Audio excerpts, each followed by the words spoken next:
People generally don't know how important balance is in their physical performance. Now, if your body, forget your body, if your brain is worried that it's going to fall all the time, if it's not getting good information from your visual and vestibular, so your eyes and your ears, as in your balance system, it's not going to help you move about the world. It's going to try and stop you from moving. The way it generally does this is reoccurring injuries, chronic pain, anxiety, unsteadiness, things like that. So we're going to start working on a little balance exercise that you can do at home without sort of fear of looking stupid at the gym. I recommend, first of all, have a bit of clear space around you, but be close to something stable like a wall where you can just have your hand on it if you need to. So we're going to do the easy version this time first. So you're going to stand with your feet below your hip bones in a nice neutral stance, toes pointing forward. From there, you're just going to bend your knees until your heels want to come off the ground, but don't yet, you're just before that point. Then you're going to go up onto your tiptoes, still with the knees bent.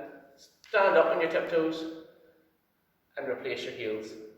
So again, bend the knees until the feet want to come off. Then you're going to lift the feet off under control, or right up onto your tiptoes. Stand up straight and replace them down. Now you're also going to do that in reverse. So you're going to go back up onto your tiptoes, stay on your tiptoes while you bend your knees. From there, you're going to place your full heel on the ground and stand up. And again, tiptoes. Wait, see? It's harder than it looks.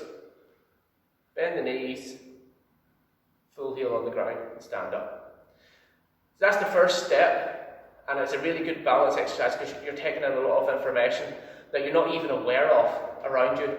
Your brain's like a GPS, it has satellites, and if one of them isn't functioning well, you're going to have bad outputs. So crap information in, crap information out. So your balance will be off, you'll have bad eyesight, things like that. The next step, once you practice this, so you only have to do 2 to 3 minutes a day, is to do it with your eyes closed. So if you close your eyes, bend the knees, up onto the tiptoes, stand up, and put them back down. Again, bend the knees, up onto the tiptoes, stand up, put them back down. And then reverse it. So up, bend the knees, the heels down, stand up, bend the knees, the heels down, stand up. So that one will be a lot more difficult than the first one. So if you need to, hold on to a wall, a door handle, something like that, just to help you keep your balance, because it has been known that it can send you sort of stumbling, so just be careful of that. There are other things you can do as well. If you get those down, you can play with your foot stances. So you can actually go to tandem stance, split stance, one leg. So all of those are designed to make it harder. Anyway, give this one a go and see what you think.